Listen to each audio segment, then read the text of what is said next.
ప్రజాపాలన ప్రగతి బాట కార్యక్రమాన్ని ఏర్పాటు చేసి సభాధ్యక్షత వహించిన మీ అభిమాన నాయకుడు యువ మిత్రుడు చొప్పదండి శాసన సభ్యులు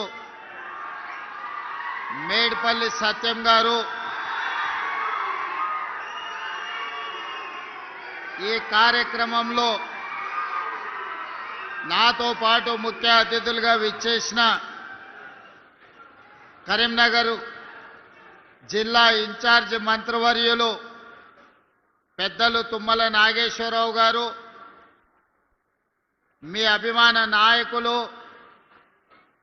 ఈ ఉమ్మడి కరీంనగర్ జిల్లాలోనే కాదు ఆనాటి ఉమ్మడి ఆంధ్రప్రదేశ్లో కూడా పౌర సరఫరాల శాఖ మంత్రిగా పనిచేసి మీ అభిమానాన్ని చురగొన్న మిత్రులు దుద్దిల్ల శ్రీధర్ బాబు గారు,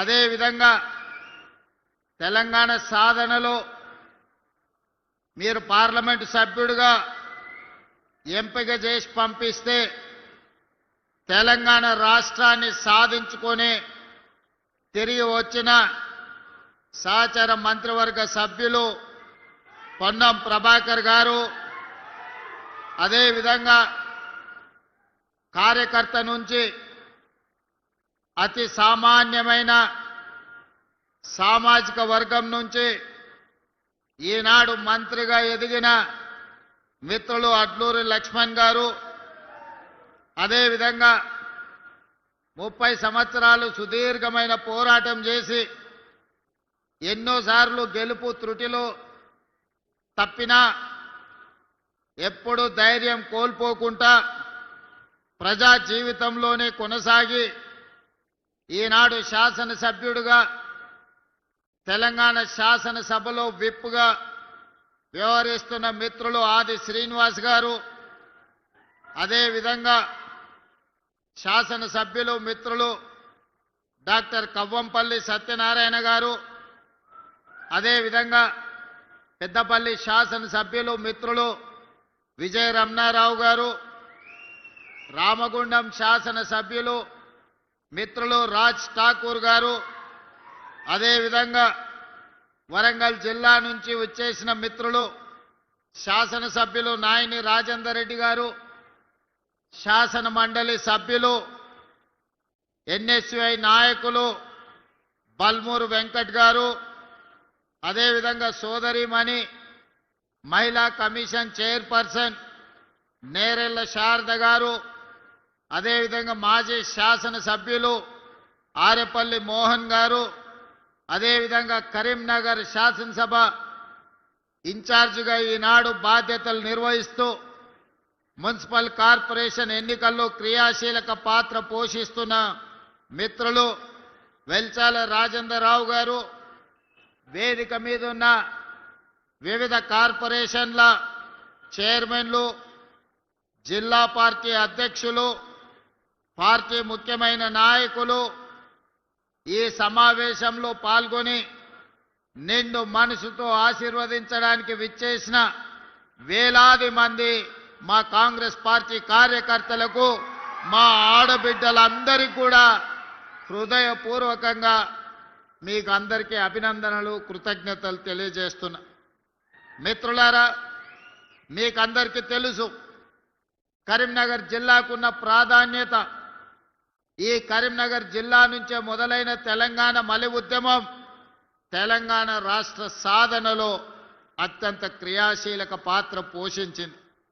ఆనాడు 2004 సంవత్సరంలో పెద్దలు శ్రీధర్ బాబు గారు, పొన్నం ప్రభాకర్ గారు, ఇతర ముఖ్యమైన నాయకులందరూ కలిసి, పెద్దలు జీవన్ రెడ్డి గారు అందరూ కలిసి ఆనాడు శ్రీమతి సోనియా గాంధీ గారి సమావేశాన్ని కరీంనగర్ గడ్డ మీద ఏర్పాటు చేయడం జరిగింది.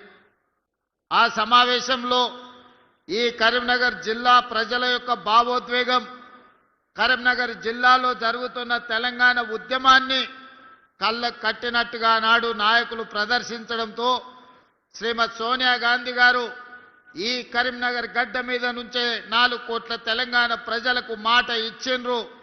మీ మనసులో ఉన్న కోరిక, మీ పోరాటం నాకు తెలుసు, తెలంగాణ రాష్ట్రాన్ని తప్పకుండా ఏర్పాటు చేస్తామని ఈ గడ్డ మీద నుంచే సోనియా గాంధీ గారు మనకు మాట ఇచ్చిండ్రు. ఇచ్చిన మాట ప్రకారం ఆంధ్రప్రదేశ్లో పార్టీ సర్వం కోల్పోయినా, తెలంగాణలో పార్టీ ఒడిదొడుకులను ఎదుర్కొన్న, కేంద్రంలో అధికారాన్ని కోల్పోయినా ఇచ్చిన మాట ప్రకారం మాట తప్పని మడమ తిప్పని నాయకురాలుగా శ్రీమతి సోనియా గాంధీ గారు 2014లో తెలంగాణ రాష్ట్రాన్ని ఏర్పాటు చేయడం జరిగింది. ఈ కరీంనగర్ గడ్డ మీద నుంచి ప్రజల స్పందనను చూసి 2004లో మాట ఇచ్చిన సోనియా గాంధీ గారు ఎన్ని ఒడిదుడుకులు ఎదురైనా ఆంధ్రప్రదేశ్కు సంబంధించిన నాయకులు, పెట్టుబడిదారులు ఎన్నో రకాలుగా అడ్డంకులు, అవాంతరాలు సృష్టించినా వాటన్నింటినీ అధిగమించి సర్వం త్యాగం చేసి 4 కోట్ల తెలంగాణ ప్రజల యొక్క 60 సంవత్సరాల ఆకాంక్షను సోనియా గాంధీ గారు తెలంగాణ రాష్ట్ర రూపంలో మనకిచ్చిండ్రు. సోనియా గాంధీ గారు తెలంగాణ రాష్ట్రం ఇచ్చిన పార్లమెంటులో ఆనాడు పొన్నం ప్రభాకర్ గారు, అంజన్ కుమార్ యాదవ్ గారు, వివేక్ గారు, సురేష్ షెట్కార్ గారు, సుఖేందర్ రెడ్డి గారు, రాజగోపాల్ రెడ్డి గారు, పెద్దలు జైపాల్ రెడ్డి గారు పార్లమెంటులో నిటారుగా నిలబడి కొట్లాడి పెప్పర్ స్ప్రేలను అడ్డుకొని తెలంగాణ రాష్ట్రాన్ని సాధించిన తెలంగాణ రాష్ట్ర ప్రజలు 2 సార్లు బీఆర్ఎస్ పార్టీకి అధికారాన్ని కట్టించిండ్రు. చంద్రశేఖరరావు గారిని ముఖ్యమంత్రిగా ఎన్నుకున్నారు. ప్రజా తీర్పును శిరసా వహించి ప్రజా తీర్పులో భాగంగా ప్రజలందరూ కలిసి ఆయనకు ఓటేసినప్పుడు ప్రజాస్వామ్యాన్ని గౌరవించాలని ప్రతిపక్ష పార్టీగా కాంగ్రెస్ పార్టీ వారికి సంపూర్ణమైన సహకారాన్ని అందించారు. కానీ అంది వచ్చిన అధికారాన్ని అవకాశంగా మలుచుకొని ఆస్తులు సంపాదించుకున్నారు, కాంట్రాక్టులు పొందిండ్రు, టీవీలు పెట్టుకుండ్రు, పేపర్లు పెట్టుకుండ్రు, ఫామ్ హౌజులు కట్టుకుండ్రు. చివరికి పేదవాళ్లకు ఇస్తానన్న డబుల్ బెడ్రూమ్ ఇండ్లు ఇవ్వలేదు, దళితులకు 3 ఎకరాల భూమి ఇవ్వలేదు, ఇంటికి ఒక ఉద్యోగం ఇవ్వలేదు. అన్ని రకాలుగా తెలంగాణలో 10 సంవత్సరాలలో 20 లక్షల కోట్ల రూపాయలు చంద్రశేఖరరావు గారి చేతికి ప్రజలు పన్నుల రూపంలో ఇస్తే పేదలకు డబుల్ బెడ్రూమ్ ఇండ్లు కూడా కట్టించలేని పరిస్థితి ఆ 10 సంవత్సరాలలో వచ్చింది. ఇవాళ 10 సంవత్సరాల తర్వాత ప్రజాప్రభుత్వం ఏర్పడి ప్రజా పాలనను అందిస్తుంటే విషం జిమ్ముతున్నారు. మీరు ఎంబడే దిగిపోండి అని చెప్పి ఈరోజు వాళ్ళ కుటుంబం అంతా మన మీద దాడి చేస్తున్నారు. ఇవాళ మిమ్మల్ని అందరినీ ఆలోచన చేయమని నేను అడుగుతున్నా. 10 సంవత్సరాల వాళ్ళ పరిపాలనలో ప్రతి సంవత్సరం 2 లక్షల ఇండ్లు ఒకవేళ కట్టున్నా 10 ఏళ్లలో 20 లక్షల డబుల్ బెడ్రూమ్ ఇండ్లు పేదవాళ్లకు కట్టించుండే అవకాశం ఉండే. 10 ఏళ్ల తర్వాత వెనక్కి తిరిగి చూస్తే వీరికి వివిధ గ్రామాల నుంచి, చొప్పదండి నుంచి వచ్చిన చాలా మంది యువకులు, మా ఆడబిడ్డలు ఉన్నారు. ఏ గ్రామంలోనైనా మీకు డబుల్ బెడ్రూమ్ ఇండ్లు వచ్చినాయా? మీరు ఒక్కసారి ఆలోచన చెయ్యండి. ఏమైనా ఇండ్లు ఉన్నాయంటే 2004 నుంచి 2014 వరకు డాక్టర్ వైఎస్ రాజశేఖర రెడ్డి గారు, సోనియా గాంధీ గారి నాయకత్వంలో కట్టించిన ఇందిరమ్మ ఇండ్లు తెలంగాణ రాష్ట్రం నలుమూలల 25 లక్షల ఇండ్లు కట్టించి పేదవాళ్ల ఆత్మ గౌరవాన్ని నిలబెట్టింది కాంగ్రెస్ పార్టీ. ఆనాడు రైతులు ఎదుర్కొంటున్న కష్టాలు, కాలిపోతున్న మోటార్లు, పేలిపోతున్న ట్రాన్స్ఫార్మర్లను చూసి డాక్టర్ వైఎస్ రాజశేఖర రెడ్డి గారు ఎల్బీ స్టేడియంలో ముఖ్యమంత్రిగా ప్రమాణ స్వీకారం చేసి మొట్టమొదటి సంతకం తెలంగాణ రైతాంగానికి ఉచిత కరెంటును అందించడమే కాకుండా 1300 కోట్ల రూపాయల బకాయిలను, వందలాది వేలాది క్రిమినల్ కేసులను రైతుల మీద ఉంటే ఒక్క కలం పోటుతోని కాంగ్రెస్ పార్టీ రైతులకు ఉచిత కరెంట్ ఇచ్చిన మాట వాస్తవం కాదా? ఇలా ఉచిత కరెంటే కదా దేశానికి ఆదర్శమైంది. ఉచిత కరెంట్ అంటేనే కాంగ్రెస్ పార్టీ పేటెంట్ కదా. ఈనాడు ప్రతి రైతుకు ఉచిత కరెంటు అందుబాటులోకి వచ్చింది అంటే అది కాంగ్రెస్ పార్టీ ప్రవేశపెట్టిన పథకం కాదా ఈ దేశంలో? ఇవాళ రాజీవ్ ఆరోగ్యశ్రీ పేదవాడు ప్రాణాలు పోతుంటే కాపాడుకోలేని పరిస్థితి. ప్రతి పేదవాడు నిస్సహాయంగా తన తండ్రో తన తల్లో కళ్ళ ముందే చచ్చిపోతుంటే కార్పొరేట్ హాస్పిటళ్లకు బిల్లులు చెల్లించలేని పరిస్థితి. అందుకే ఆనాడు కాంగ్రెస్ పార్టీ రాజీవ్ ఆరోగ్యశ్రీ పథకాన్ని తీసుకొచ్చి ఆనాడు 2005-6లో 2 లక్షల రూపాయలు ఉచితంగా ప్రభుత్వం వైద్యానికి అందించింది. ఇవాళ పథకమే కదా 10 లక్షల రూపాయలు ఈరోజు రాజీవ్ ఆరోగ్యశ్రీ పథకం రూపంలో ఈరోజు పేదలకు మనం అందిస్తున్నాం కదా. అందుకే మిత్రులారా, ఇవాళ ఏ పథకమైనా తీసుకోండి, డబుల్ బెడ్రూమ్ ఇల్లు కావచ్చు, లేకపోతే సన్న బియ్యం కావచ్చు, లేకపోతే ఈనాడు పేదలకు అందిస్తున్న 200 యూనిట్ల ఉచిత కరెంటు కావచ్చు, రైతు రుణమాఫీ కావచ్చు, రైతు భరోసా కావచ్చు, ఆడబిడ్డలకు ఆర్టీసీలో ఉచిత బస్సు ప్రయాణం కావచ్చు. ఇవాళ ఇవన్నీ మన ప్రభుత్వం అమలు చేస్తున్న పథకాలే కదా. 2 సంవత్సరాలు పూర్తి చేసుకున్న సందర్భంగా మున్సిపల్ ఎన్నికలు వచ్చినాయి. ఈ మున్సిపల్ ఎన్నికల సందర్భంగా నిన్న ఒక ఆయన ఢిల్లీ నుంచి వచ్చిండు. లావు మనగాడు లడాయికి పోతేనంట వెనకాల 3 నూకుడు మనగాళ్ళు వచ్చిరట. భారతీయ జనతా పార్టీ అధ్యక్షుడు, జాతీయ అధ్యక్షుడు నిన్న పాలమూరుకు వచ్చిండు.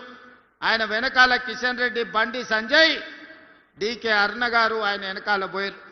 మరి నేను అడుగుతున్నా, ఈరోజు కిషన్ రెడ్డి గారిని, బండి సంజయ్ గారిని, డీకే అరుణమ్మ గారిని మీ జాతీయ అధ్యక్షుడిని తీసుకొచ్చింది కదా, మాకేం అభ్యంతరం లేదు. మోడీ గారిని, అమిత్ షా గారిని, మీ నాయకులు ఎంతమంది ఉన్నారో ఢిల్లీ మొత్తం, దేశం మొత్తం ఉన్నోళ్ళ అందరినీ తెలంగాణ రాష్ట్రంలో మున్సిపల్ ఎన్నికలలో ప్రచారానికి తీసుకురండి. ఒక్క మున్సిపాలిటీ అయినా మీరు గెలుస్తారేమో మా కాంగ్రెస్ పార్టీ కార్యకర్తలు చూసుకుంటారు. మా కాంగ్రెస్ పార్టీ కార్యకర్తల సత్తా ఏందో ఇవాళ బీజేపీ వాళ్ళకు చూపిస్తారు. నేను అడగదలుచుకున్న బీజేపీ జాతీయ అధ్యక్షుని 2014లో నరేంద్ర మోడీ గారు మా మహబూబ్నగర్ జిల్లాకు వచ్చినప్పుడు పాలమూరు రంగారెడ్డి ఎత్తిపోతల పథకాన్ని జాతీయ ప్రాజెక్టుగా చేస్తాము అని అన్నాడు. 3 సార్లు మోడీ గారు ప్రధానమంత్రి అయ్యాడు. 12 సంవత్సరాలు బీజేపీ అధికారంలో ఉంది. మీకు చేతులు రాలేదా? పాలమూరు రంగారెడ్డి ఎత్తిపోతల పథకాన్ని జాతీయ ప్రాజెక్టుగా ప్రకటించాలన్న ఆలోచన కానీ మీకు దేవుడు ఇవ్వలేదా అని నేను అడుగుతున్నా. ఇవాళ కాళేశ్వరం ఇవ్వలేదు, జాతీయ ప్రాజెక్ట్ ఇవ్వలేదు, మెట్రో రైలు ఇవ్వలేదు, మూసీకి నిధులు ఇవ్వలేదు, రీజనల్ రింగ్ రోడ్డు పూర్తి చేస్తామని చెప్పలేదు. మరి ఏమి ఇవ్వడానికి మీ జాతీయ అధ్యక్షుడిని తీసుకొచ్చిరని నేను అడుగుతున్నా. ఎన్నికల సందర్భంగా మా పొన్నం ప్రభాకర్ గారు చెప్పిండ్రు, బీజేపీ ఏమిచ్చిందా అంటే గాడిద గుడ్డిచ్చిందని పార్లమెంట్ ఎన్నికల్లో చెప్పిండ్రు. ఇవాళ నిజంగానే బీజేపీ జాతీయ అధ్యక్షుడు తెలంగాణ రాష్ట్రానికి వచ్చేటప్పుడు గాడిద గుడ్డు తీసుకొచ్చిండు తప్ప ఆనా పైసా కూడా ఇవాళ ఇవ్వలే. ఏ మొహం పెట్టుకొని 12 ఏళ్ల తర్వాత కూడా నరేంద్ర మోడీ గారు ఇచ్చిన హామీ పాలమూరు రంగారెడ్డి ఎత్తిపోతల జాతీయ ప్రాజెక్టు ఇవ్వకుండా, మెట్రో రైలు 2వ విడత ఇవ్వకుండా, మూసీ ప్రక్షాళనకు నిధులు ఇవ్వకుండా, రీజనల్ రింగ్ రోడ్డును కట్టుకోవడానికి అనుమతులు ఇవ్వకుండా ఏ మొహం పెట్టుకొని ఇవాళ బీజేపీ వాళ్ళు ఇవాళ ఓట్లు అడగడానికి వచ్చిందని నేను అడుగుతున్నా. ఇవాళ సూటిగా నేను అడుగుతున్న బీజేపీ నాయకులను, బీఆర్ఎస్ బీజేపీ బంధం ఫెవికాల్ బంధం కాదా? వీణా వాణి బంధం కాదా? మీ శరీరాలు వేరైనా మీ తలలు ఒక్కటే కాదా? మొన్న జరిగిన పార్లమెంట్ ఎన్నికల్లో బీఆర్ఎస్ చచ్చి అవయవదానం చేసింది. ఎక్కడైనా ప్రమాదంలో ఎవరైనా చావు బతుకుల మధ్యలో ఉంటే వాళ్ళు సంతకం పెడతారు, నా మరణానంతరం నా కిడ్నీలు దానం చేస్తున్నా, నా మరణానంతరం నా కళ్ళు దానం చేస్తున్నా అని మనం అవయవదానం చేసేటోళ్ళని చూసినాం. కానీ బీఆర్ఎస్ దరిద్రమేందో పార్లమెంట్ ఎన్నికల్లో మా ఓట్లు మా సీట్లు బీజేపీకి దానం చేస్తున్నామని 8 మంది ఎంపీ సీట్లను బీజేపీ వాళ్ళని గెలిపించింది బీఆర్ఎస్ వాళ్ళు కాదా? ఒక్క సీటు కూడా గెలవలే. 8 సీట్లలో బీఆర్ఎస్ వాళ్ళ డిపాజిట్లు పోయినాయి. మరి ఇవాళ 8 పార్లమెంట్ సీట్లలో డిపాజిట్ పోయిన బీఆర్ఎస్ వాళ్ళు మేమే గెలుస్తామని రంకెలేస్తూ డిపాజిట్లు రాని బీఆర్ఎస్ సన్నాసులు రేపు మున్సిపల్ ఎన్నికల్లో ఎట్లా గెలుస్తారని నేను అడుగుతున్నా. ఎందుకు మీరు ఆలోచన చేయొచ్చు, బీఆర్ఎస్ వాళ్ళు ఎందుకు బీజేపీకి ఓట్లు వేపించిరని? దోపిడీ చేసిండ్రు, 1000 కోట్ల రూపాయలు కొల్లగొట్టిరు. ఇవాళ బీజేపీ జాతీయ అధ్యక్షుని హోంశాఖ సహాయ మంత్రిగా పనిచేస్తున్న ఈ జిల్లా పార్లమెంట్ సభ్యుడు బండి సంజయ్ గారిని కిషన్ రెడ్డి నేను సూటిగా అడుగుతున్నా. కాళేశ్వరాన్ని ఏటీఎంగా మార్చి 1000 కోట్లు కొల్లగొట్టిందని అమిత్ షా నరేంద్ర మోడీ గారు తెలంగాణ రాష్ట్రంలో అన్నమాట వాస్తవం కాదా? ఇలా కాళేశ్వరం మీద కమిషన్ వేసి అవినీతి లెక్కలు తేల్చి వీళ్ళని అరెస్టు చేయండి అని రాష్ట్ర ప్రభుత్వం శాసనసభలో చర్చ చేసి కేంద్రానికి పంపిస్తే సిబిఐ విచారణ ఈ రోజు వరకు ఎందుకు మొదలు పెట్టలే? దీనికి సమాధానం బండి సంజయ్ కిషన్ రెడ్డి చెప్పాల్సిన అవసరం లేదా? 1000 కోట్లు కొల్లగొట్టిన కాళేశ్వరం, 1,00,000 కోట్లు పెట్టి కట్టిన కాళేశ్వరం 3 ఏళ్లలోనే కూలేశ్వరమై కూలిపోతే ఇవాళ సిబిఐ విచారణ కోసం కేంద్ర ప్రభుత్వానికి శాసనసభ సాక్షిగా నిండు సభలో తీర్మానం చేసి సిబిఐ కేసులు పెట్టి కేసీఆర్ను హరీష్ను బొక్కలో తొయ్యండి అని అసెంబ్లీ సాక్షిగా తీర్మానం చేస్తే 6 నెలలైంది, అతి లేదు గతి లేదు, సిబిఐ విచారణ లేదు. మరి దేశ ప్రధానమంత్రి అమిత్ షా గారు కాళేశ్వరాన్ని ఏటీఎంగా మార్చుకొని 1000 కోట్లు కేసీఆర్ కొల్లగొట్టిందని చెప్పినప్పుడు విచారణ చేసి బొక్కలేమని మీకే కదా మేము అధికారం ఇచ్చింది. మీరు ఎందుకు వాళ్ళ మీద కేసు పెట్టలేదు? దీని వెనకాల ఉన్న మర్మమేంది, మాయేంది అని చెప్పి నేను ఇవాళ బీజేపీ వాళ్ళని అడుగుతున్నా. ఫార్ములా ఈ రేస్ పేరు మీద కోట్ల రూపాయలు కొల్లగొట్టి కేటీఆర్ గారు అవినీతి అక్రమాలకు పాల్పడ్డాడని చర్యలు తీసుకోవడానికి అనుమతి ఇవ్వమని, ఐఏఎస్ ఆఫీసర్ల మీద అనుమతి ఇవ్వమని కేంద్రానికి లేఖ రాస్తే 6 నెలల నుంచి ఢిల్లీలోనే ఆ లేఖ మూలుగుతుంది. ఒక పక్కన కాళేశ్వరంలో కేసీఆర్ హరీష్ను, ఫార్ములా ఈ రేసు కార్ల కుంభకోణంలో కార్ పార్టీ కేటీఆర్ను కాపాడుతున్నది బీజేపీ వాళ్ళు కాదా? ఇవాళ బీజేపీ బీఆర్ఎస్ బంధం రేపు మున్సిపల్ ఎన్నికలలో కూడా ఉంటుంది. ప్రత్యక్షంగా పరోక్షంగా కరీంనగర్ మున్సిపల్ కార్పొరేషన్లో బీఆర్ఎస్ బీజేపీ ఒకరికొకరు సహకరించుకొని కాంగ్రెస్ పార్టీని దెబ్బతీయాలని గూడుపుటాన్ని చేస్తున్న మాట వాస్తవం కాదా? ఇలా నిజంగానే చిత్తశుద్ధి ఉంటే ఎన్నికల ఓట్ల లోపల కాళేశ్వరం కుంభకోణం మీద హరీష్ను కేసీఆర్ను సిబిఐలో అరెస్టు చేయాలి. ఫార్ములా ఈ రేసులో కేటీఆర్ను అరెస్టు చేసిన తర్వాతనే బీజేపీలు తెలంగాణ రాష్ట్రంలో ఓట్లు అడగాలి. మీ కుమ్ముక్కు రాజకీయాలు, మీ ఫెవికల్ బంధం రాజకీయాలు తెలంగాణ సమాజం గమనిస్తలేదని మీరు అనుకుంటే మీ అమాయకత్వమే అవుతుంది తప్ప ఇంకొకటి కాదు. అందుకే ఇవాళ సూటిగా అడుగుతున్న బీజేపీ నాయకులను, మీ జాతీయ అధ్యక్షుడు వస్తే అనా పైసదేడు గాడిద గుడ్డు తీసుకొస్తాడు. ఈ రోజు అవినీతికి పాల్పడ్డ బీఆర్ఎస్ వాళ్ళని మీరు కాపాడుకుంటూ మీరు ప్రొటెక్షన్ మనీ తీసుకుంటున్నారు వాళ్ళ దగ్గర. ఇవాళ మీరు కాపాడడానికి వాళ్ళ దగ్గర మీరు మామూలు వసూలు చేసుకుంటున్నారు తప్ప మీరు వాళ్ళని అరెస్ట్ చేసే పరిస్థితి లేదు. అందుకే మిత్రులారా, తెలంగాణ సమాజాన్ని ఆలోచన చేయమని నేను చెప్తున్నా. ఇవాళ బీజేపీ బీఆర్ఎస్ వాళ్ళు చీకటి ఒప్పందంలో భాగంగా కాంగ్రెస్ పార్టీని దెబ్బతీయాలని చూస్తున్నారు. 2 ఏళ్లలో మీరేం చేసిండ్రని మమ్మల్ని అడుగుతారు. నేను అడగదలుచుకున్న 10 ఏళ్ళు కేసీఆర్ ఏం చేసిండో, 12 ఏళ్ళు నరేంద్ర మోడీ ఏం చేసిండో లెక్క చెప్పండి. 2 ఏళ్లలో మేము ఏం చేసినామో శాసనసభలో లెక్క చెప్తా. ఒకవేళ మీకు ఈ వేదిక మీద నుంచి 2 ఏళ్లలో మేము ఏం చేసినామో ధైర్యం ఉంటే లెక్క రాసుకోండి. గుండె బగిలి సస్తారు బీజేపీలు బీఆర్ఎస్ వాళ్ళు, లెక్క రాసుకోండి అని చెప్పి నేను ఈ వేదిక మీద నుంచి చెప్పదలుచుకున్నా. విద్యార్థుల కోసం ఈ 2 ఏళ్లలో 70,000 ప్రభుత్వ ఉద్యోగాలు ఎల్బీ స్టేడియం సాక్షిగా, శిల్పారామం సాక్షిగా ఎన్నో ఏళ్ల నుంచి నీళ్లు నిధులు నియామకాల పేరు మీద తెలంగాణ ఉద్యమం జరిగితే నియామకాలు మీరు చేపట్టకపోతే ప్రభుత్వంలో 70,000 ఉద్యోగాలు మేము ఇచ్చినాం. 70,000 మంది తలలు లెక్క పెడతా. ఎల్బీ స్టేడియానికి ధైర్యం ఉంటే రమ్మని బీఆర్ఎస్ బీజేపీ వాళ్ళకు నేను సవాలు విసురుతున్నా. ఇవాళ మీరు బీసీ ఎస్సీ హాస్టళ్లు ప్రకటిస్తే 5 పైసలు ఇవ్వకపోతే ఎక్కడెక్కడనో రూములలో బాత్రూమ్ లేక పిల్లలు కష్టపడుతుంటే 100 యంగ్ ఇండియా ఇంటిగ్రేటెడ్ రెసిడెన్షియల్ స్కూళ్లు మంజూరు చేసి 20,000 కోట్ల రూపాయలతోని ఈ రోజు పనులు ప్రారంభించినాం. బుక్కెడు బువ్వ మీరు చక్కగా పెట్టకపోతే హాస్టళ్లలో చదువుకుంటున్న పిల్లలకు 40% ఈ రోజు మనము వాళ్ళ భోజనానికి రేట్లు పెంచినాం. 200% కాస్మెటిక్ ఛార్జీలు పెంచినాం. ఇవాళ ప్రతి విద్యార్థికి పాఠశాలకు వెళ్ళేవాడికి రేపటి నుంచి రేపు వచ్చే అకాడమిక్ ఇయర్లో బ్రేక్ఫాస్ట్ పెట్టాలని ఇవాళ నిర్ణయం తీసుకున్నాం. ఇవాళ ఇదే చొప్పదండిలో డిగ్రీ కాలేజ్ లేకపోతే మేడుపల్లి సత్యం అన్న మా యువకులు చదువుకుంటారు. డిగ్రీ కాలేజీ ఇవ్వాలి అంటే ఇవాళ మీకు డిగ్రీ కాలేజీ ఇచ్చినాం. ఇదేం కాదు మిత్రులు, పొన్నం ప్రభాకర్ శాతవాహన యూనివర్సిటీ ఉన్నది కానీ లా కాలేజ్ లేదు, ఎల్ఎల్ఎం లేదు, ఇంజనీరింగ్ కాలేజ్ లేదు అంటే ఈ కరీంనగర్ ప్రాంతానికి law college, LLM college, engineering college మేము ఇచ్చిన మాట వాస్తవం కాదా? ఆదిలాబాద్ జిల్లాకు యూనివర్సిటీ ఇచ్చిన మాట వాస్తవం కాదా? ఖమ్మం జిల్లాకి ఎర్త్ యూనివర్సిటీ మన్మోహన్ సింగ్ గారి పేరు మీద యూనివర్సిటీ ఇచ్చిన మాట వాస్తవం కాదా?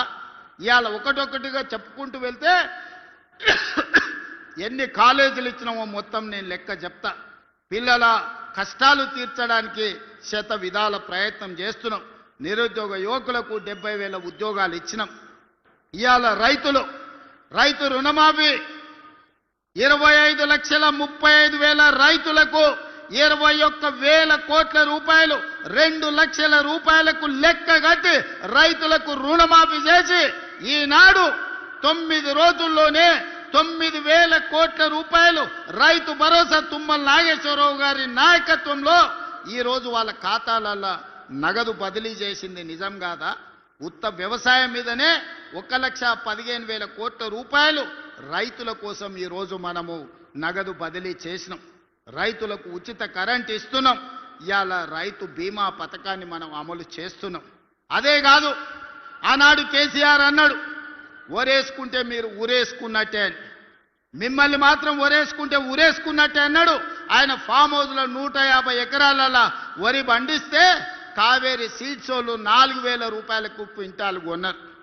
పేద రైతులకు 2,000 కోసం కొనలేదు కానీ ఆయన వండించిన పంటకు మాత్రం 4,000 రూపాయలు ఇచ్చారు. నేను అడగదలుచుకున్నా, మనమేమో ఒడ్లు వండించినాం, ఆయన ఏమన్నా బంగారం పండించిందా? ఒరేసుకుంటే ఊరేసుకున్నట్టే అన్నాడు కదా. అలాంటి ఇదే రాష్ట్రంలో నేను వచ్చిన తర్వాత, ఇందిరమ్మ రాజ్యం వచ్చిన తర్వాత రైతులందరికీ చెప్పినాం, మీరు వరి పండించండి, సన్న ఒట్లు పండించండి, గిట్టుబాటు ధరనే కాదు క్వింటాల్కి 500 రూపాయల బోనస్ ఇచ్చి చివరి గింజ వరకు కొంటామని. రైతులు పండించిన ప్రతి గింజ దేశంలోనే ఈనాడు 2 ఏళ్ల ప్రతి పంట అత్యధికంగా ఒడ్లు పండించిన రాష్ట్రం తెలంగాణ రాష్ట్రం. ఇవాళ రైతులు పండించిన పంట మనం కొనుగోలు చేస్తున్నాం. ఇవాళ కందులు కొన్నాం, మొక్కలు కొన్నాం, జొన్నలు కొన్నాం. ఇవాళ రైతు పండించిన పంటలు మనం కొంటున్నాం. రైతులకు ఒక భరోసా ఇచ్చినాం. ఒడ్లు మనకిస్తే 48 గంటల్లోనే వాళ్ళ ఖాతాలో నగదు బదిలీ చేస్తున్నాం. ఎన్నడైనా ఇట్లా జరిగిందా?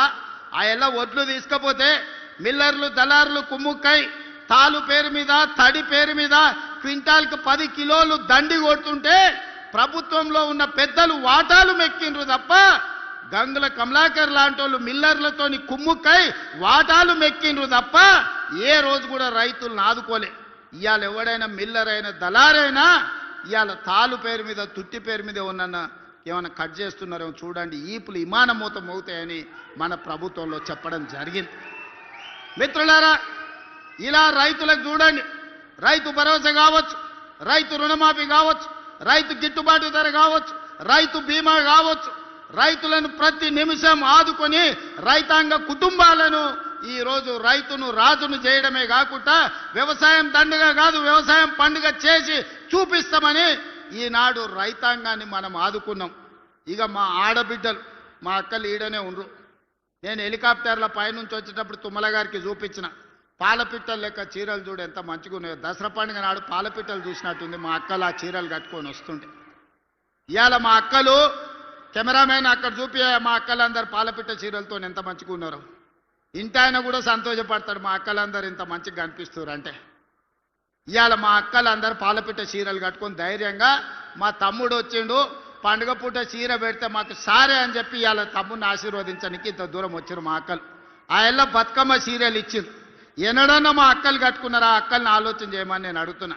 బతుకమ్మ చీరలు ఆ ఎల్ల ఇస్తే సూరత్ నుంచి కిలోల కొద్ది కొనుక్కొచ్చి కోట్ల రూపాయలు మీరు కమిషన్ తీసుకుంటే బతుకమ్మ చీరలలో కూడా ఆ చీరలు తీసుకెళ్లి వ్యవసాయ పొలాల కాడ, మొక్కజొన్న కాడ పిట్టలను బెదిరించనిక కట్టిండ్రు తప్ప ఆడబిడ్డలు ఎప్పుడన్నా ఆ చీరలు కట్టుకున్నారా?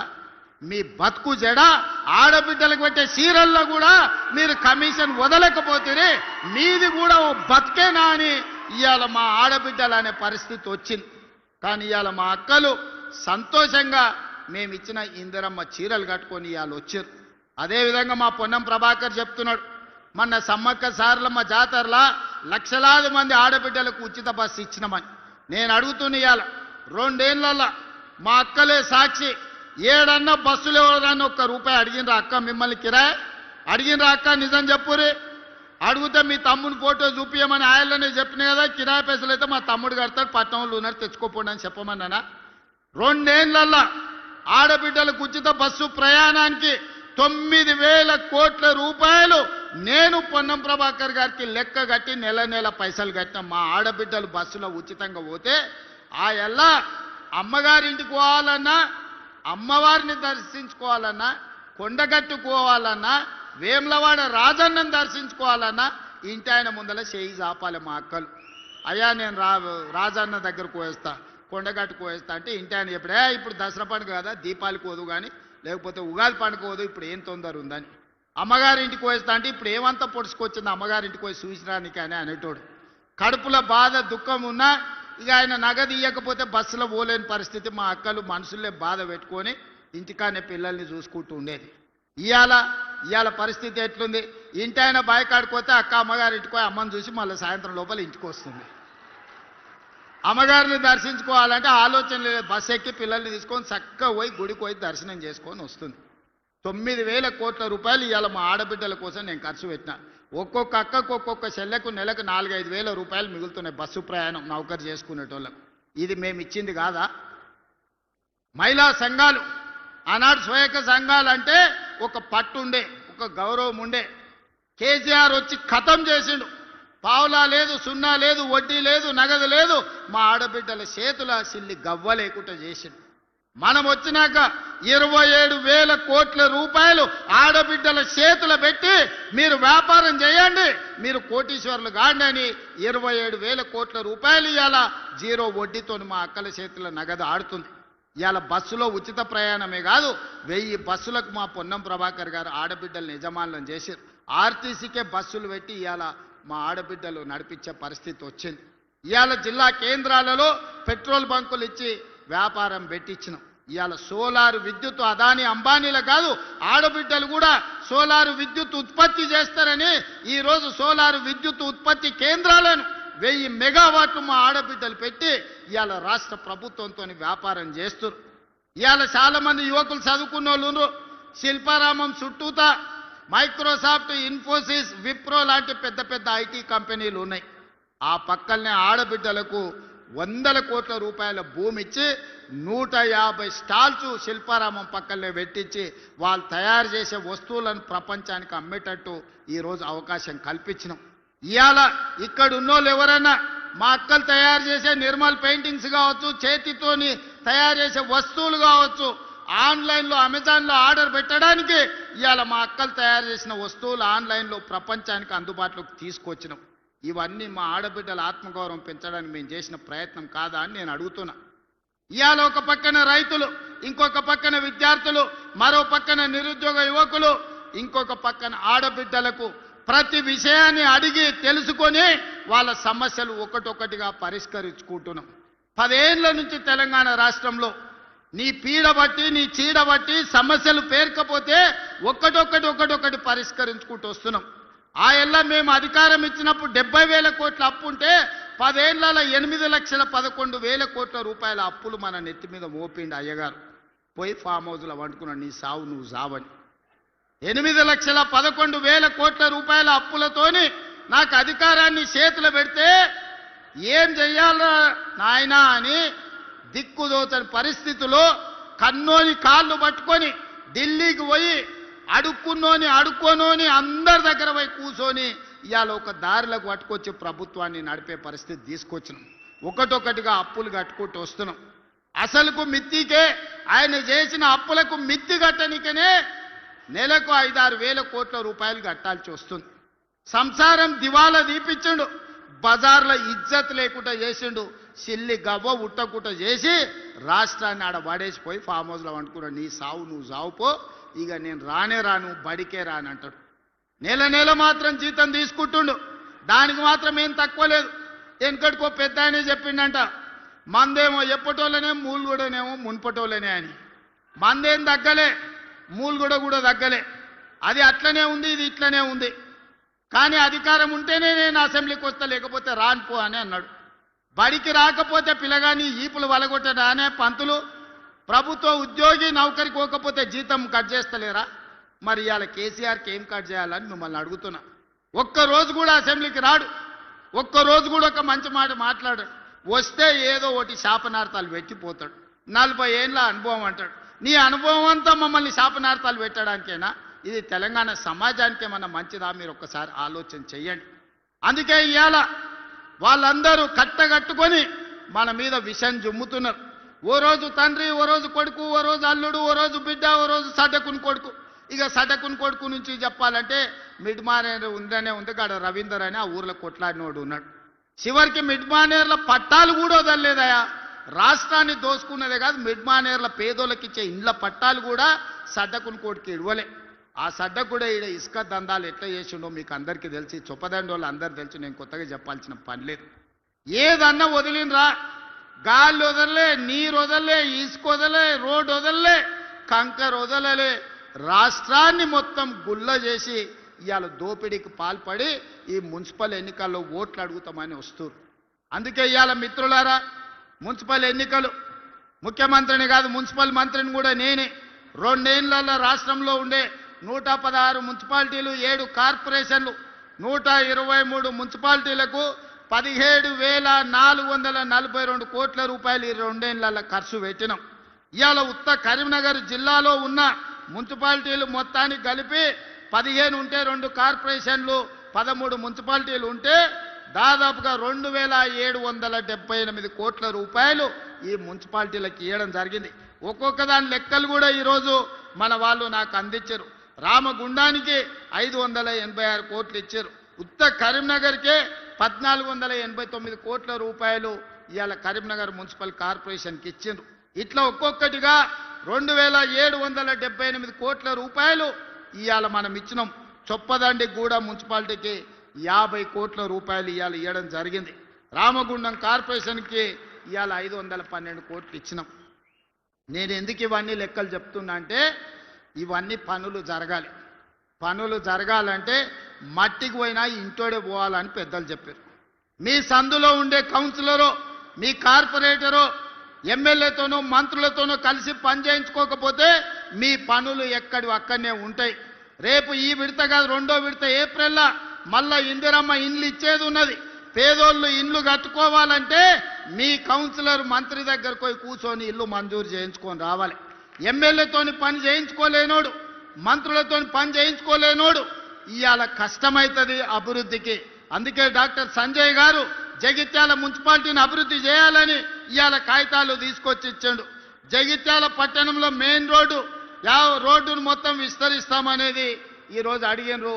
తప్పకుండా జగిత్యాల మున్సిపాలిటీలో రోడ్డును విస్తరించే పని చేస్తాం. వాలంటరీ ల్యాండ్ ఈరోజు జగిత్యాల నియోజకవర్గంలో యంగ్ ఇండియా ఇంటిగ్రేటెడ్ స్కూల్కి అడిగిండు. తప్పకుండా వాటిని అమలు చేసే పని చేస్తాం. మేడ్పల్లి సత్యం 2 పేజీల కాగితాలు తెచ్చి ఇచ్చిండు మీ చొప్పదండి కోసం. తప్పకుండా మిత్రుడు సత్యం భవిష్యత్తున్న నాయకుడు, ఈరోజు జిల్లా పార్టీ అధ్యక్షుడే కాదు, రేపు భవిష్యత్తులో రాష్ట్ర స్థాయికి ఎదగాల్సిన నాయకుడు, యువకుడు, మంచి యువకుడు మీకు ఎమ్మెల్యేగా ఉన్నాడు. తప్పకుండా యువకులను ప్రోత్సహించి చొప్పదండిని అభివృద్ధి చేసే బాధ్యత నాది. అదే విధంగా ఇవాళ గుళ్ళ గురించి వేములవాడ మా ఆది శ్రీనివాస్ అన్న నువ్వు రావాలి అని నన్ను అడిగిన. వేములవాడ రాజన్న దర్శనం నేను పోదామని మొత్తం తయారు చేసిన. ఎంబడే కొంతమంది పెద్ద మనుషులు వచ్చారు. అన్న వేములవాడ పోయిన వాళ్ళకి ఎవరికి పదవి ఉండలేదు, పోయి వచ్చినాక పదవి పోతుందని వచ్చి నాకు చెవులో చెప్పారు. నాకు అర్థం కాలే. అయ్యా నేను పోతున్నది హరిహర మహాదేవుని దగ్గరికి, శివయ్య దగ్గరికి నేను పోతే వచ్చిన సమస్య ఏంది, అదెట్లనో చూద్దాం. ఇట్లాంటి అపవాదులు శివయ్య మీద ఉండొద్దు, ఏదేమైనా సరే నేను వస్తపా అని వేములవాడ రాజన్నను దర్శనం చేసుకుని 150 కోట్ల రూపాయలు నిధులు కేసీఆర్ మాట ఇచ్చి శివయ్యను మోసం చేస్తే వేములవాడ రాజన్న అభివృద్ధికి 150 కోట్ల రూపాయలు మంజూరు చేసి ఇవాళ పనులు జరుగుతున్నాయి. ఆ తర్వాత నేను సర్పంచ్ల 66% సీట్లు గెలిచిన అంటే శివయ్య మనల్ని ఆశీర్వదించినట్ట, శివయ్య మన పదవి పోగొట్టినట్ట? ఒక్కసారి ఆలోచన చేయండి. ఇవాళ అదే కాదు, మా ధర్మపురి లక్ష్మీ నరసింహస్వామి మందిరాన్ని గురించి మా లక్ష్మణ్ చెప్తున్నాడు, కొండగట్టు హనుమంతుని గురించి మా సత్యం చెప్తున్నాడు, మా వేదిక మీద ఒక్కొక్కరు ఒక్కొక్క మందిరం గురించి చెప్పారు. అందుకే మిత్రులారా, నేను ఒక మాట చెప్పదలుచుకున్నా. 2027లో గోదావరి పుష్కరాలు రాబోతున్నాయి. ఈ గోదావరి పుష్కరాల కోసం ఆదిలాబాదు బాసర నుంచి ఖమ్మం జిల్లా భద్రాచలం వరకు ఎన్ని టెంపుల్స్ ఉన్నాయో, ఎన్ని గుడులు ఉన్నాయో, చిన్న కాళేశ్వరం నుంచి మొదలు పెడితే మంతంలో ఉండే టెంపుల్స్ నుంచి ప్రతి మందిరానికి పూర్తి స్థాయిలో ప్రణాళిక చేసి వీటికి అవసరమైతే 4-5 వేల కోట్ల రూపాయలు ఖర్చైనా ఈ మందిరాలన్నిటిని అభివృద్ధి చేసే బాధ్యత నేను తీసుకుంటా. చంద్రశేఖరరావు లాగా మాటిచ్చి మోసం చేసుడు, జీవోలు ఇచ్చి రూపాయి ఇదల్చకపోవడం లాంటి పనులు చెయ్యను. అన్నిటికీ అంచనాలను చేపిస్తా. మీడియా మిత్రులారా రాసుకోండి, బాసర నుంచి భద్రాచలం వరకు గోదావరి పుష్కరాల లోపల ప్రతి మందిరాన్ని అభివృద్ధి చేయడానికి అవసరమైన నిధులు ఇచ్చి ఈ మందిరాలను పర్యాటక కేంద్రాలుగా, పుణ్యక్షేత్రాలుగా అభివృద్ధి చేస్తాం. అటవీ ప్రాంతంలో ఉన్న ఎకో టూరిజంని కూడా అభివృద్ధి చేస్తాం. నిన్నగాక మొన్న మీరు చూసారు, సమ్మక్క సారలమ్మ జాతర 100 రోజుల్లో ఎన్ని పనులు చేసినామో 2 కోట్ల మంది దర్శించుకున్నారు. ఎప్పుడైనా సమ్మక్క సారలమ్మ జాతరకు ముఖ్యమంత్రి అయినాక ఆ పెద్ద మనిషి వచ్చిందా ఒకసారి ఆలోచన చేయరు. ఇంటికి పోయి మా సురేఖమ్మ, మా సీతక్క పోయి ఆహ్వాన పత్రిక ఇచ్చిండ్రు. సరే ఆయన రాలేదు అనుకుందాం, కనీసం ఆ పిల్లలకని ఏమైందే? సోమరిపోతులా, దున్నపోతులా? సమ్మక్క సారలమ్మను దర్శించుకోవడానికి నామోషా? చెట్టంతా పెరిగిండు అల్లుడు, సమ్మక్క సారలమ్మ దర్శనానికి రావచ్చు కదా. గాలికి తిరుగుతాడు ఊరు మీద వాడి అచ్చోసిన ఆంబోతులాక కేటీఆర్ సమ్మక్క సారలమ్మ దర్శనానికి వచ్చిండా? అంటే వేములవాడ రాజన్న అయినా సరే, సమ్మక్క సారలమ్మ అయినా సరే, ఇవన్నీ పేదోళ్ళ దేవుళ్ళు. పేదోళ్ళ దేవుళ్ళని దర్శనం చేసుకుంటే అదో నామోషి అనుకొని మన దగ్గరకు వస్తలేరు. అందుకే ఇవాళ పేదలు గొలుచుకునే దేవుళ్ళు ఏవైతున్నాయో పేదల కోసం ఈ దేవుళ్ళను అభివృద్ధి చేసే బాధ్యత మన ప్రభుత్వం తీసుకుంటుంది. ఎవరు ఎన్ని శాపనార్థాలు పెట్టినా పిల్లి శాపనార్థాలకు ఉట్టి తెగిపడదు. ఉట్టి మీద పాలుంటే పిల్లి కింద కూర్చొని శాపనార్థాలు పెడతాంటే ఆ ఉట్టి తెగి పడిపోను, ఆ కుండ వలిగిపోను అని. అట్లనే ఇవాళ బీఆర్ఎస్ వాళ్ళు పిల్లి శాపనార్థాలు పెడుతురు, ఈ ప్రభుత్వం పడిపోతుంది, రేవంత్ రెడ్డి అయిపోతాడని. ఎక్కడికి పోని 8 ఏళ్ళు ఉంటుంది మా ప్రభుత్వం. 8 ఏళ్ళు తెలంగాణ రాష్ట్రాన్ని దేశానికి నెంబర్ 1 రాష్ట్రంగా, దేశంలోనే అత్యధిక ఉద్యోగాలు, అత్యధిక అభివృద్ధి, అత్యధిక సంక్షేమ పథకాలు చేసి దేశంలోనే నెంబర్ 1 రాష్ట్రంగా తెలంగాణ రాష్ట్రాన్ని అభివృద్ధి చేసే బాధ్యత మేమందరం తీసుకుంటాం. అదేవిధంగా కరీంనగర్లో పెద్ద సమస్య డంప్ యార్డ్ నాకు తెలుసు. అందుకే కరీంనగర్కి ఈనాడు ఔటర్ రింగ్ రోడ్డు లేదు. హైదరాబాద్ అభివృద్ధి చెందడానికి ప్రధానమైన కారణం ఔటర్ రింగ్ రోడ్డు, అంతర్జాతీయ ఎయిర్పోర్ట్. అందుకే ఇవాళ కరీంనగర్కి ఔటర్ రింగ్ రోడ్డుతో పాటు వరంగల్ కూడా ఔటర్ రింగ్ రోడ్డు ఇచ్చి వరంగల్లో ఎయిర్పోర్టును అభివృద్ధి చేసి ఈ రెండింటిని కలుపుతాం. జంట నగరాలలాగా కరీంనగర్ను, వరంగల్ని అభివృద్ధి చేసి ఈ రెండింటి మధ్యలో ఒక పెద్ద డంపింగ్ యార్డ్ తీసుకొచ్చి అక్కడ విద్యుత్తు ఉత్పత్తి చేసి ఒక దేశానికి ఆదర్శంగా ఉండే మున్సిపల్ కార్పొరేషన్స్గా వరంగల్ అండ్ కరీంనగర్ని తీర్చిదిద్దుతాం. ఎవరు ఎన్ని అడ్డంకులు కల్పించినా, ఎన్ని రంకెలేసినా బీజేపీ వాళ్ళు సిల్లి గవ్వ తేరు. మోడీ ముందల నిలబడి అడిగే ధైర్యం నాదే? మా ఈడ బండి గుండు బాగానే మాట్లాడతారు ఈడ మైకుల ముందల, కానీ మోడీ ముందల వీళ్ళకి నిలబడి అడిగే ధైర్యం ఉందా? మోడీ నుంచి చిల్లి గవ్వ తెచ్చే ధైర్యం ఉందా? మోడీ వీళ్ళకి అపాయింట్మెంట్ అని ఇస్తాడా? మోడీ దగ్గరికి వీళ్ళ ముఖమే చల్లదు, వీళ్ళ ముఖమే గుర్తు పట్టాడు మోడీ. గుర్తు పట్టేటట్టుంటే Karimnagar outer ring road Bandi Sanjay దేవాలి, వరంగల్ ఔటర్ రింగ్ రోడ్డు తీసుకురావాలి. ఇవాళ కరీంనగర్ అభివృద్ధికి నిధులు మంజూరు చేయించుకురావాలి. ఇవాళ నిజంగానే మోడీ దగ్గర మీకు పరపతి ఉంటే కాళేశ్వరంలో 1000 కోట్లు కొల్లగొట్టిన కేసీఆర్ హరీష్ను బొక్కలు వెయ్యాలి. కారు దందాలు ఇవాళ సంపాదించిన కేటీఆర్ను బొక్కలేపియాలి బండి సంజయ్ గారు. మీరు ఈడుండి మా వాళ్ళని బెదిరించుడు, మా వాళ్ళ మీద రంకెలేసుడు కాదు. బండి సంజయ్ గారు, మీ శాతనైతే కేసీఆర్ను బొక్కలేపియండి. మీకు వాళ్లకు గూడు పుటాని లేదు, చీకట్ల ఒప్పందం లేదు అంటే కేసీఆర్ హరీష్ను కేటీఆర్ను సిబిఐతో నీ బొక్క లేపించినాక నువ్వు మాట్లాడాలి. బండి సంజయ్ గారు, మీరు కార్యకర్త నుంచి వచ్చి ఎదిగిరు బాగానే ఉంది, మీరు కౌన్సిలర్ ఉన్నోళ్ళు ఎంపీ అయిన బాగానే ఉంది, ఎంపీ అయిన వాళ్ళు కేంద్ర మంత్రి అయిన బాగానే ఉంది, మీ పరిస్థితి బాగానే ఉంది, కిషన్ రెడ్డిది బాగానే ఉంది. మరి కరీంనగర్ మున్సిపాలిటీ పరిస్థితి ఏముందని నేను అడుగుతున్నా. ఏం తెచ్చినవో ఏమి ఇచ్చినవో చెప్పు. మీటింగ్ పెట్టుడు కాదు, మీ జాతీయ అధ్యక్షుని తెచ్చుడు కాదు, ఢిల్లీ నుంచి ఏం నిధులు తెచ్చినవో లెక్క చెప్పు. అది మాత్రం శాత కాదు. చేసేటోళ్ళ కాళ్ళల్లో కట్టె పెట్టురు వాళ్ళతో చేరి. గట్లాంటి వాళ్ళతో ఎవడని చేరుతాడే? బయటికి మాట్లాడతావు కానీ లోపల ఏం జరుగుతుందో నీకు తెలియదా? బండి సంజయ్ గారు, మీ నాయకత్వం కేసీఆర్ కేటీఆర్తో ఎట్లా కలిసిపోయినో మీకు తెలియదా? మీ కిషన్ రెడ్డి ఎప్పుడైనా హైదరాబాద్లోకి వాళ్ళకు వ్యతిరేకంగా మాట్లాడిండా? మీ కిషన్ రెడ్డికి నోరని తెరిసే ధైర్యం ఉందా కేసీఆర్కు కేటీఆర్కు వ్యతిరేకంగా? బండి సంజయ్ గారు మీకు కనిపిస్తలేదా మీ నాయకులు ఎవరెంబడి తిరుగుతుర్రో? అందుకే మిత్రులారా, ఇవాళ తెలంగాణ రాష్ట్రాన్ని అభివృద్ధి చేసుకోవాలన్నా, తెలంగాణ రాష్ట్రంలో మున్సిపాలిటీలకు నిధులు ఇవ్వాలన్నా ఇవాళ కాంగ్రెస్ పార్టీతోనే సాధ్యమవుతుంది. ఇవాళ సమస్యలు పరిష్కరించే బాధ్యత కాంగ్రెస్ పార్టీ తీసుకుంటుంది. అందుకే మిత్రులారా, ఇంత మంచి కార్యక్రమాన్ని ఏర్పాటు చేసి అభివృద్ధికి పునాదులు వేసుకొని ఇవాళ మనం ముందుకు వెళ్ళాలనుకుంటున్నాం.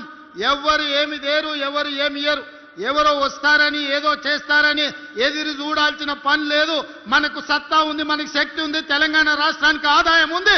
ఈ ఆదాయాన్ని పేదలకు పంచి పెట్టి సంక్షేమ పథకాలతో పాటు తెలంగాణ రాష్ట్రాన్ని అభివృద్ధి చేసే బాధ్యత ఇందిరమ్మ రాజ్యంలో మా మంత్రివర్గం అంతా తీసుకుంటుంది. మీ అందరి సహకారం ఉండాలి.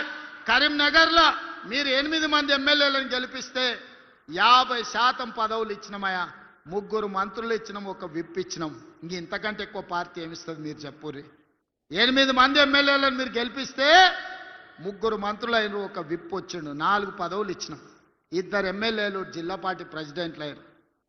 మీరు ఎంత గెలిపిస్తే అంత మీకు సేవ చేసే అవకాశం పార్టీ తీసుకుంటుంది. పిండిని బట్టి రొట్టు ఉంటుంది, మా అక్కలకు బాగా తెలుసు. మీరు మా గడ్డి గాడిదకేసి మీరు ఆవు దగ్గర పాలు విండాలంటే కుదరదు. మీరు ఆ గాడిదలకు ఓటేసిందంటే వాళ్ళు చేసేది ఏం లేదు. దయచేసి మంచోళ్ళని ఎన్నుకోండి, కౌన్సిలర్లుగా, కార్పొరేటర్లుగా, మంత్రులతో కలిసి పనిచేసేటోళ్ళని ఎన్నుకోండి, మీ సమస్యల్ని తెలిసిన వాళ్ళని ఎన్నుకోండి, మీతోని మర్యాదగా ఉండేటోళ్ళని ఎన్నుకోండి.